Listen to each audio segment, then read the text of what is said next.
Welcome to the Empowerment Zone with Ramona Houston, where we zone in on Black and Brown relations and our journey to empowering our communities. Thank you for joining the Empowerment Zone. I am your host, Ramona Houston. And I have Christine Ortega, President and CEO of Co-Effect Enterprises, with me today. And she's going to tell us all about servant leadership. With over 3 decades of experience in creating impactful corporate and nonprofit partnerships, Christine Ortega has devoted her career to making an impact. Starting in the nonprofit world of mass media and higher education, she advanced to leadership roles in corporate social responsibility and strengthened communities through her commitment to building strategic partnerships. Now, as the president and CEO of Co-Effect Enterprises, Christine advances collaborations where individuals tap into their core strengths to make a difference in their purpose-driven efforts. Her growing experience in the nonprofit world has established a unique, community-minded trajectory that evolved her into corporate leadership role at Southwest Airlines. Christine has worked at Southwest Airlines for over 23 years and has just recently retired. And now she has started her own company, Co-Effect Enterprises. With her wealth of knowledge and experience, leadership in the government, corporate, and nonprofit sectors seek Christine's involvement and guidance. She serves on various local and national nonprofit boards, and as a thought leader, she also serves as a subject matter expert in the areas of corporate social responsibility, race relations, and community engagement. Christine invests her time, talent, and treasure to local and national efforts. Believing in service with a sense of purpose, Christine combines her love for community, the drive to make a difference, and her passion for social justice in order to leave the world a better place than when she arrived. Welcome, Christine. I'm so excited to have you. Thank you so much, Ramona. It's nice to be here and, learn about what's going on in your world and share a little bit about what's happening here. Well, this is your world today. And so we're so happy that you're going to talk about servant leadership with us today. But could you give our audience a little bit about your professional trajectory and your personal experiences to tell us a little bit about your background, who you are, what you do, what you believe in? Just tell us a little bit about yourself. Yeah, thank you. Thank you for that opportunity. I'm a Tejana. I've been born and raised in San Antonio, Texas. Woohoo! One of my favorite cities. I love San Antonio. Yes, it's the, depending on who you ask, it's the 7th largest city in the country. Okay. But you would never know it just in terms of how we operate. The profile that we have is strong, but it's also a little ambiguous, I think, when you look at it from the national scope. I don't think people think of it as a hustling, bustling metropolitan area. And I think part of that is probably its history, that it is a predominantly brown city. Obviously, its name is Spanish. And so I think to some extent that might be part of the image that it has, but it's also part of its strength. It still continues to have a strong identity in its history and being welcoming to people of color. And I think that that's important for the city of San Antonio. So I grew up in this community, which was at the time was 60, maybe 75% Latino. I come from a family where my grandparents and my parents were migrant workers. When I was young, I did go out in the fields with them as well. It seemed to some extent, because we didn't do it on a regular basis, it seemed like a fun thing to do. But after you start doing it several more years in a row, you learn that it's really not, it's really not the most fun thing to do. Although when I look at it now and I reflect on all those things I did with my grandparents, there's something really honorable and beautiful about getting the right food for people to eat. Mm-hmm. There's something very sacred about the rituals we have around food. Yes. So I can say that now, but at the time, I probably would never have thought about that. And so I did go to school in San Antonio.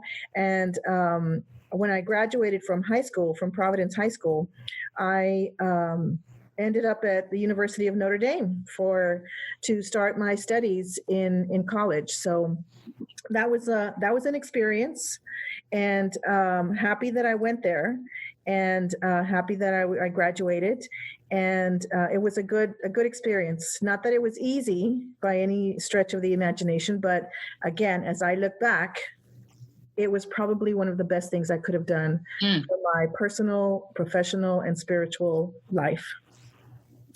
So I did start my career in the world of communications and mass media, which is far different now than it was when I started.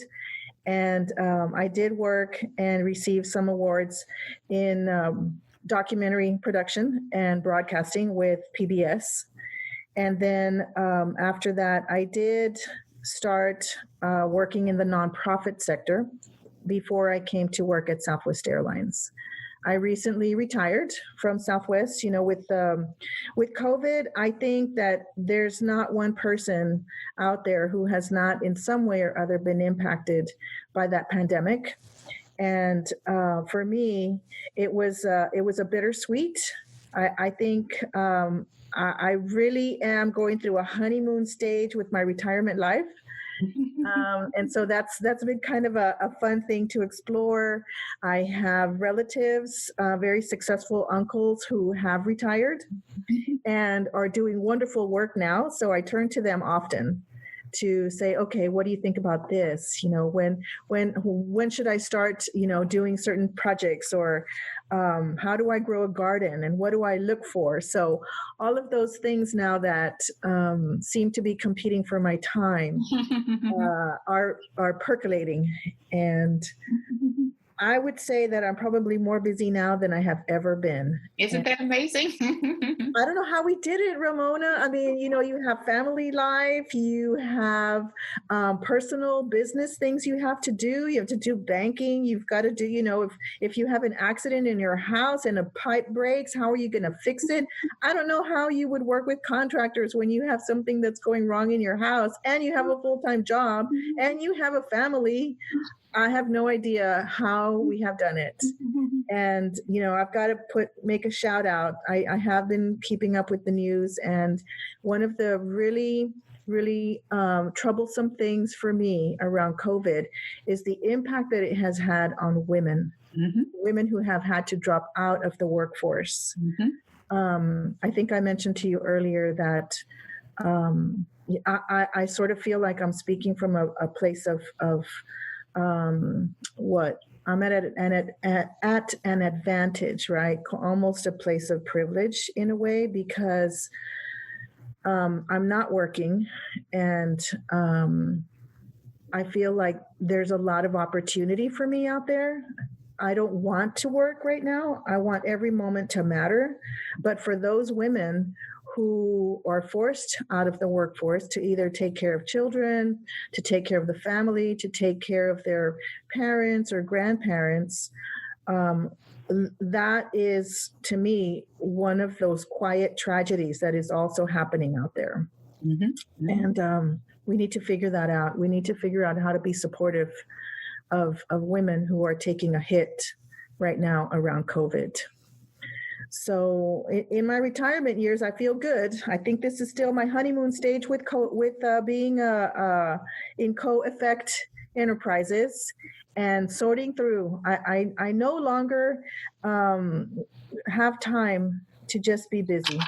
Time is too short to just be busy. And I really am making a concerted effort to make good choices about things that matter. And if it doesn't have some kind of meaning in my life, there's no need for me to do it. There's not. I mean, even if it's just, as an example, a very small example, if I choose to go grocery shopping, I want to be conscious of every choice that I'm making in terms of food, in terms of nutrition, in terms of happiness. What are those things that can bring you joy? and bring my family those experiences, right? So every moment matters now. And I think when I was working, I would just grab things and put them in my basket and make sure I had, maybe some greens and had all the food groups covered and rock and roll. I'm out of here, right? No more. If I'm going to do something, I have to be mindful of what it is. So something as simple as buying groceries, as fixing a meal, as advising a national nonprofit, all of those things now have to have true meaning. And it's a revelation to me. I'm going through an epiphany of understanding how important our mindfulness is in every waking moment. And so for me, that's one of the things that is really important in my retired life. And I'm so glad you're enjoying your retirement life and still in the honeymoon stages. And, thank you so much for sharing that about the importance of being mindful and being impactful, because I think that's very much going to inform our discussion on servant leadership.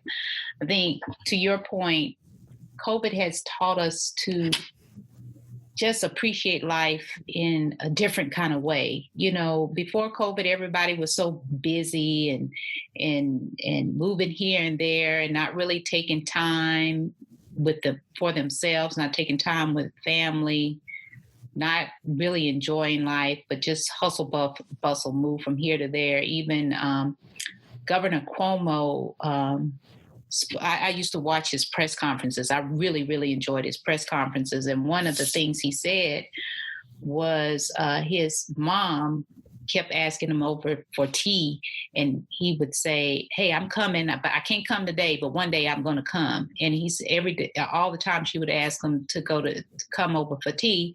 And now that COVID was in, he couldn't even go over there. And he talked about appreciating, his family and the lives of his daughter and all of this. And so now when my mom asks me to come over for coffee, I make it happen, because before, she's in my same subdivision. So I have no excuse except my excuse for being too busy. And so I appreciate you talking about mindfulness and making choices on a daily basis on how you will make impact. So with that being said, let's move on into servant leadership. With all of your experience in the nonprofit sector, working in corporate America, working in the community in various capacities, I'm sure you've developed a clear understanding in your own perspective about what servant leadership is. So can you expand upon that to us and let us know, what is servant leadership? How can we be better servant leaders? And where do you see servant leadership moving in this time of COVID and beyond? One of the things I've learned over time is that everything that I've learned, I realize I have to constantly relearn. And servant leadership is one of those concepts. When we talk about servant leadership, depending on who you ask, people will have different reactions to that term. When we talk about servant leadership, maybe to a powerful group of maybe type A personality leaders, they might perceive that to be an ineffective or weak leader because it has the term servant in front of it. And so they seem to be dissonant, right? When you put that phrase together and you say servant leader, it can sound dissonant because you're either a servant or you're a leader, right? So they seem to be opposites. And one of the things that happens with any of these labels or concepts is that it evolves over time.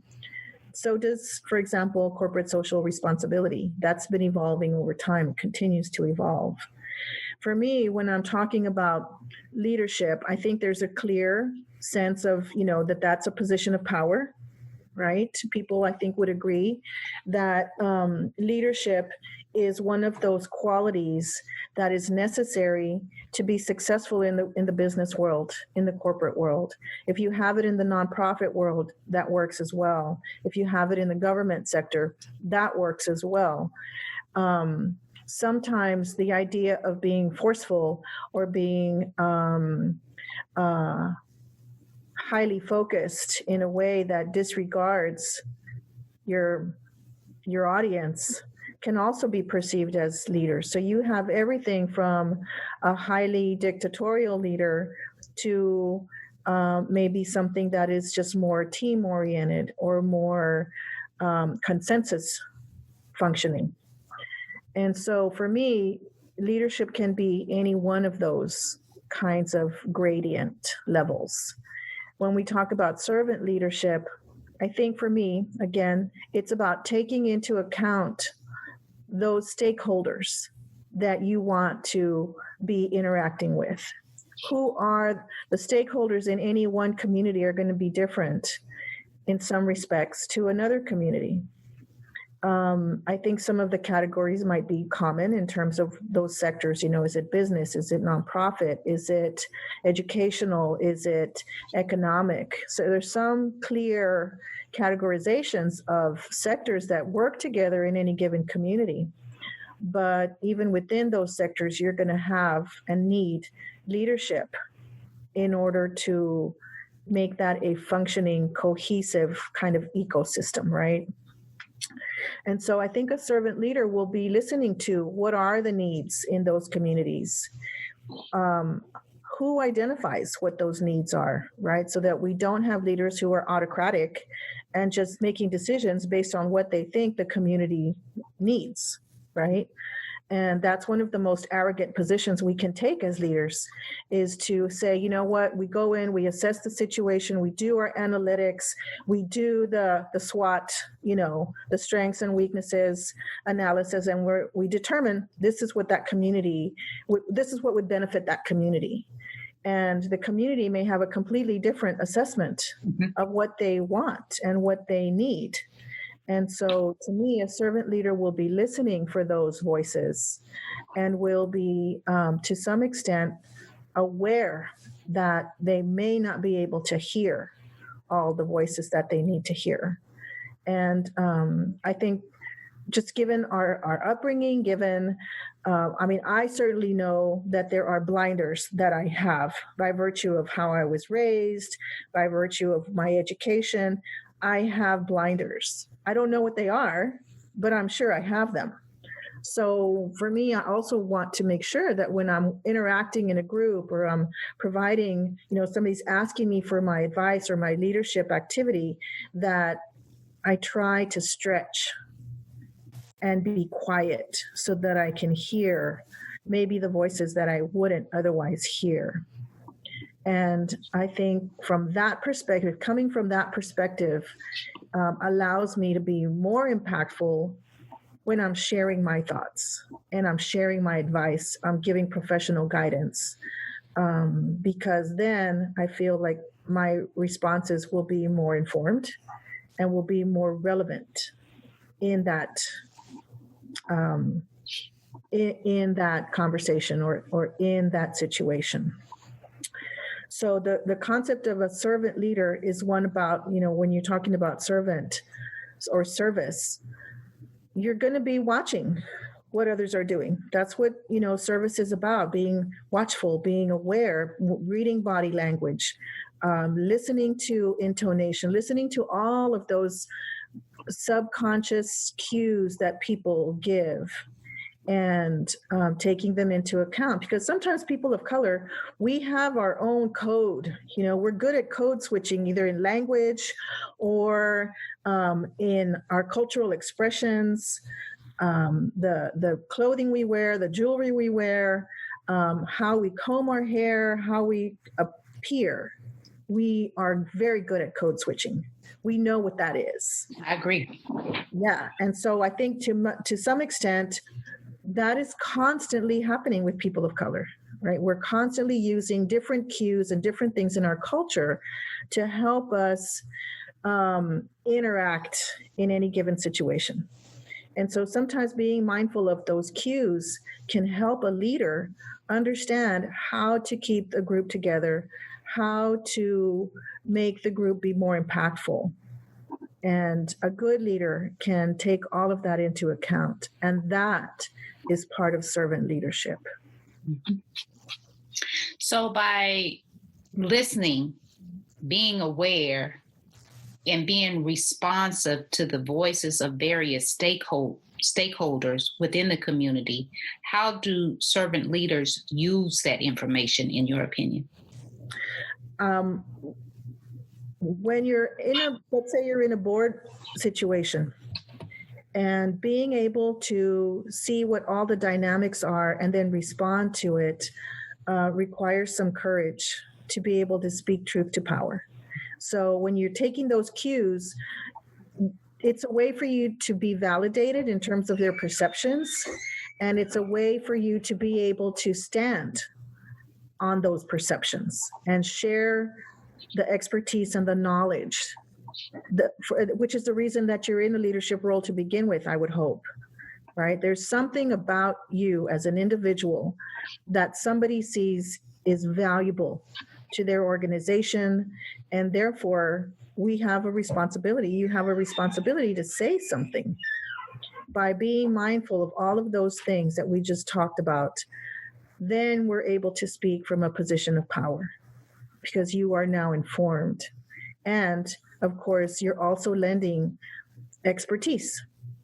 When I do that, that's exactly how I feel. I feel that if I'm watching, I'm mindful, then when I have something to say, it's about the power of presence. You are aware of who is present around you, and then you have the ability to speak in a way that is going to be helpful to the group.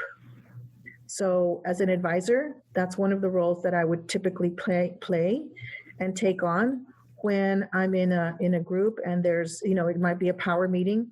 It's not that you want to constantly be silent when you have something to say. And one of my uncles told me one time, he goes, if you don't say something in a meeting, you're not important. That was a shocking revelation to me. But he's also one of the most impactful people I have ever met in my life, right? So that took me a good 5 years to understand what he was saying, right? He's acknowledging a reality that is out there about leadership. That is a true statement.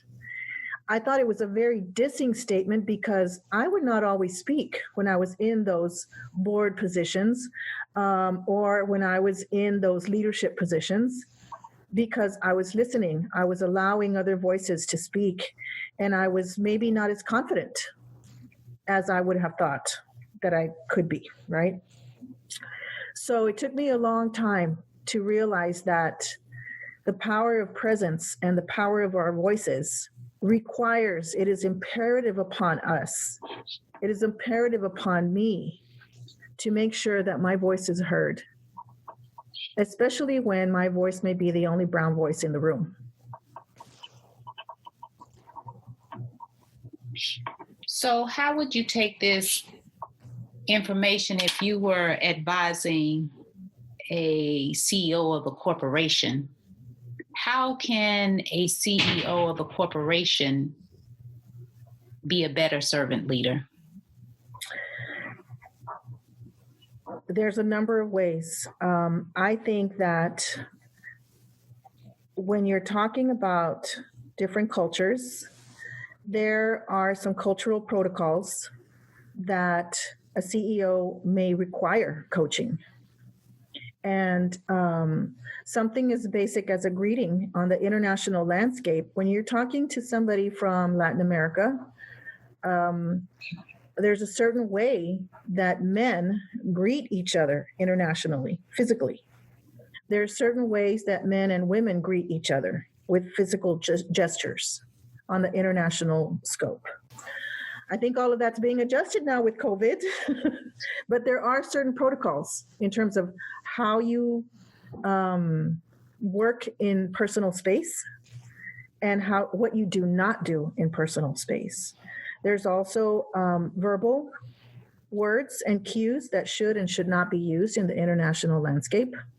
that I think CEOs need to be coached and educated on what those are. It's very important to be respectful of international cultures. And when you're doing it on the domestic scene, there's the concept of really understanding who your constituents are, who are your employees, what are they feeling, what is the context of their world, and how do you make them feel part of your organization.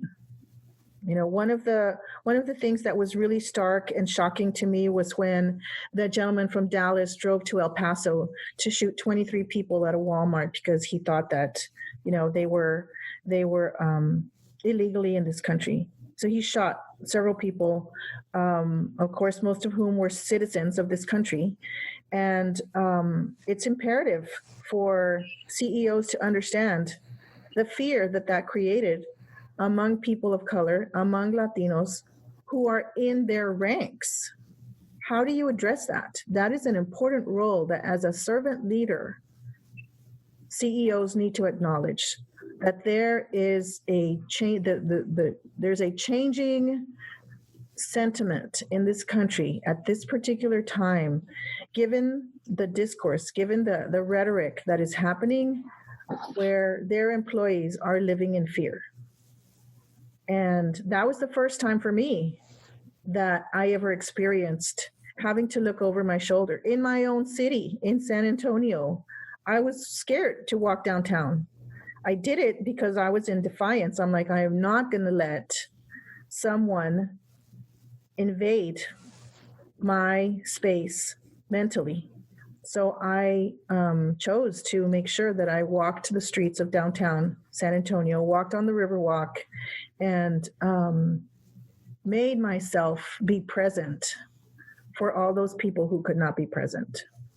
So again, it's about just understanding what is happening to your employees, what is happening in the community, and how do you stay informed? Because otherwise, you know, I know the whole concept of business from the Milton Friedman days is the business of business is profits.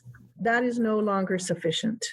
That is no longer the way that a company can be profitable. People are making choices about products and services based on the leadership's reach into the community to demonstrate how much that company or that CEO cares about the communities in which they are making money. So for me, servant leadership at the CEO, at the most executive levels, is going to require a person who might be white to acknowledge that there is the need for transformational change. Putting in, you know, training programs, putting in discussion days or luncheons or lunch and learns is not enough.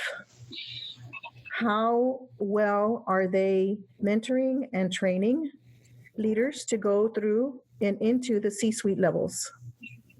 How equitable are the salary ranges for men and women of color doing the same work or more work than existing leaders in the corporations?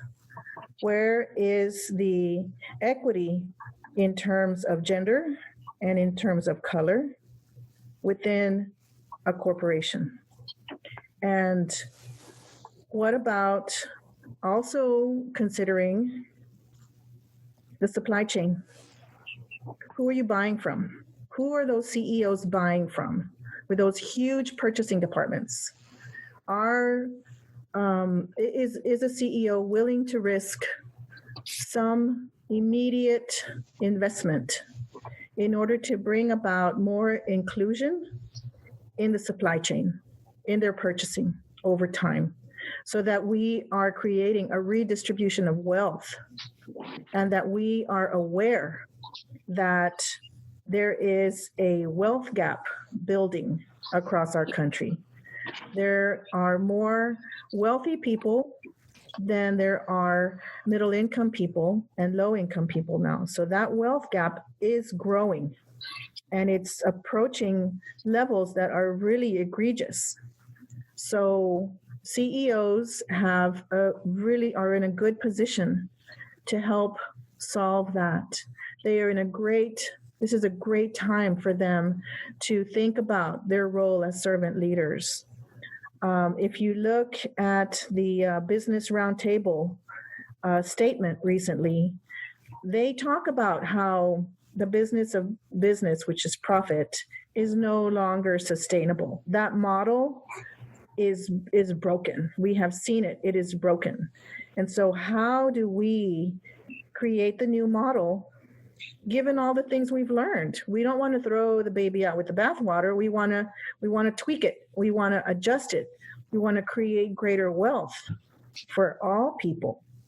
It's going to take time, but it's also going to take a deliberateness for us to do it. And that can happen more quickly if we have a dedicated, willing group of leaders at the CEO level who are willing to take that risk. You know, this whole, thank you for sharing the concept of servant leadership and how CEOs have to be leaders in transformational change, and they have to be deliberate and intentional, to your point. I know that, I don't know if you've seen this, but Citibank just put out a report a couple of weeks ago talking about closing the racial inequality gaps, the economic cost of Black inequality. And in the report, the analysis says that in 4 racial gaps for Blacks, wages, education, housing, and investment, if those were closed 20 years ago, $16 trillion could have been added to the U.S. economy. And in this report, it goes on to support many of your ideas in terms of CEOs being deliberate about making transformative change in terms of leadership training and access to higher positions, leadership positions within organizations, hiring practices, equity in gender and race, talking about community engagement, as well as working with the supply chain, all of those issues you addressed. And so we really have to create leaders on all levels of society, and especially when you say the senior leadership positions in terms of CEO, in order to make transformative change. Change is not enough, to your point. Absolutely. We've got to transform this society to make it equitable to all. So I really appreciate your expanding on that concept. So with the last few minutes that we have, could you provide our audience with some action strategies on what they can do to enhance their servant leadership or enhance the servant leadership among their leaders? Yeah, I think that everyone can act as a servant leader within their own circle of influence. We all have that power. It's the power of presence. So just be present, right? One of the things that's very hard for me is to find out what are my true core strengths.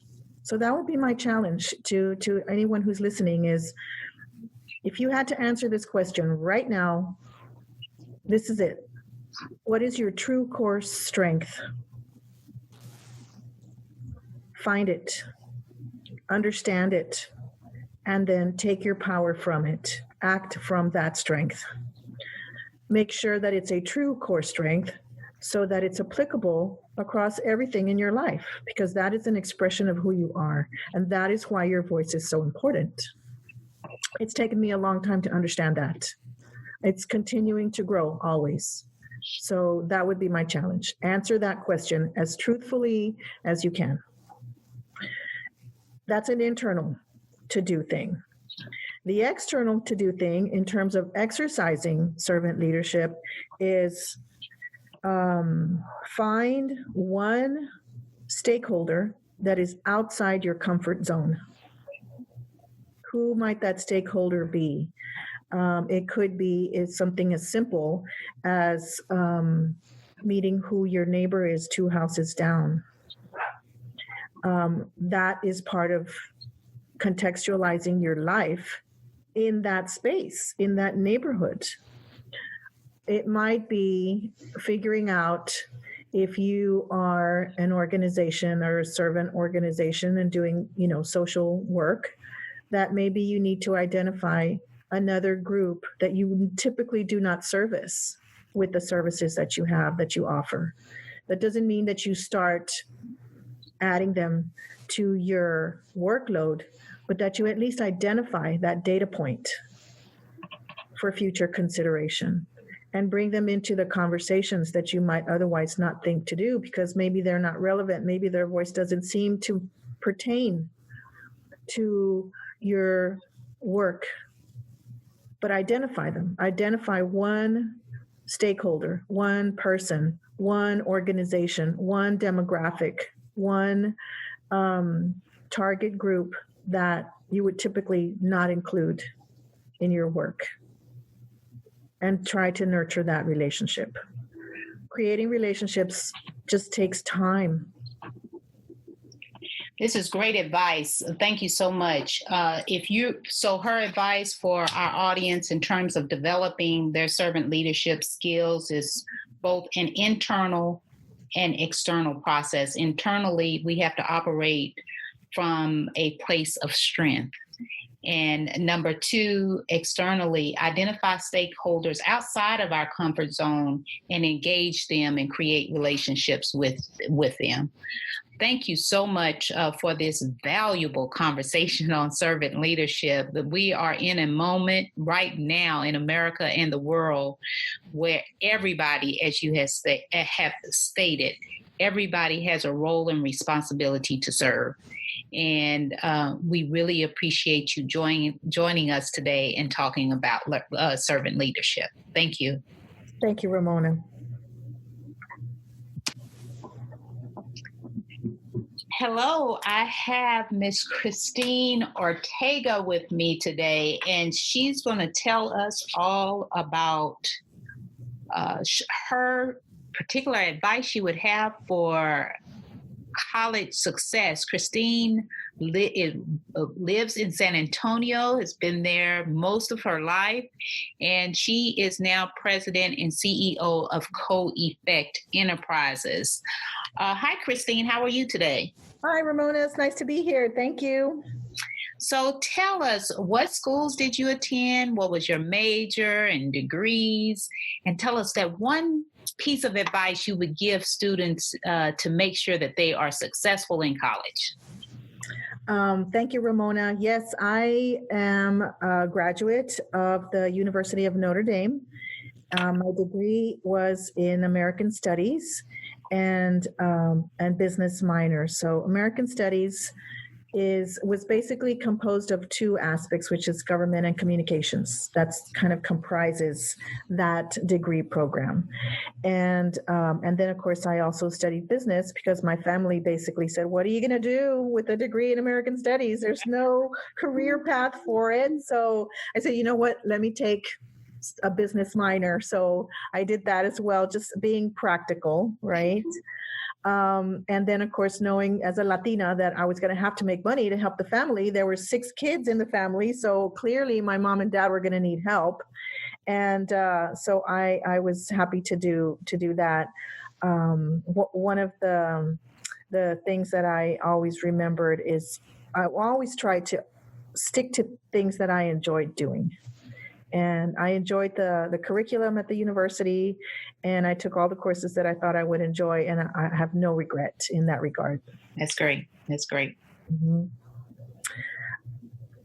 The other thought that I had is that while, yes, the University of Notre Dame is, I look back on it and I'm like, that is the best thing I could have possibly done for my professional and civic career. There was also challenges. You know, there are a lot of challenges. I remember one time when I was having trouble with a specific subject. I went to the professor and said, look, professor, I'm doing all the homework assignments. I'm reading the text. Are there any other resources that you can point me to? What else can I do? to raise my grades, to understand the concepts, and to take in the content, more. I need to dedicate more time to it. What else is out there? And his response to me was that, well, obviously, Christine, you do not have the mental capacity to learn. That was shocking to me. No one had ever said that to me, ever. So when I heard that, it brought about this sense of like, maybe I don't belong here.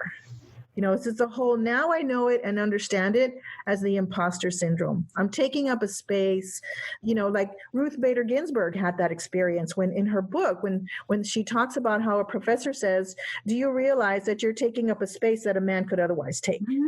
Yeah. It sort of felt like that, right? And so it felt like maybe I was an imposter being at University of Notre Dame in an Ivy League school that clearly I was not smart enough to be at. So that was a moment where I think I had to really rely on the essence of who I am. And I knew from my family and from my grandparents and from my ancestors all the way back to the roots of Texas that I am a valuable individual. It's important for me to be expressive. It's important for me to realize all of who I am. And this was not going to stop me. So I immediately dropped the course and got out of that class and proceeded after 4 years to graduate from the University of Notre Dame. And but I say all of this just to remind people, whether you're young people, whether you're in college, whether you're struggling to get a job, whatever role you're taking, you will be challenged in terms of your identity. And because we're brown, because we're Black, we will be more challenged than somebody who maybe is not. And so the challenge here is personal. Figure out who you are. Figure out why you are valuable, because we are. And, tie an anchor to that so that when you find yourself drifting along in a way that has no purpose or you lose your way, your anchor keeps you grounded and it keeps you in a really good space, someplace that you can turn to and say, you know what, this is who I am, this is why I'm important, and this is why I am here. That is absolutely wonderful advice, Christine. Thank you so much. Anchor yourself, embrace your identity and your value. Know that I am valuable and I deserve to be here. I know I had the same experience in graduate school at the University of Texas at Austin. In the 90s, one of the distinguished law professors at the university made a public statement that African Americans and Mexican Americans don't succeed in college because our cultures don't promote success. So the only way I was able to keep going is just what you said, by family, by being supported by affirming people and knowing the history of my ancestors who are also anchored in Texas, right? To your point, that we do have a right to and deserve to be in the places and spaces that we are, but that we do have the ability to succeed. And the only way you will succeed is if you're anchored in the knowledge of your own intelligence, your own power, your own culture. So thank you so much for that advice, Christine. Absolutely, Ramona. I think more than ever, those words, even though I experienced them in the 80s, you experienced them in the 90s, we're still hearing that rhetoric today. It's happening. It continues to happen. And so more than ever, valuing yourself, valuing people that you love in all walks of life is helpful, but especially for people who are experiencing all the hateful things now, it's important for us to stay grounded in that way. Well, thank you so much, Christine. Great advice. Thank you, Ramona. A special thank you to the incredible team of the Empowerment Zone. Terry Gully, theme song, NADWorks, digital support, and of course, our featured guest. If you enjoyed my podcast, please subscribe. We are on all of your favorite podcast platforms. Be sure to rate us on Apple Podcasts too. Thank you for your continued support.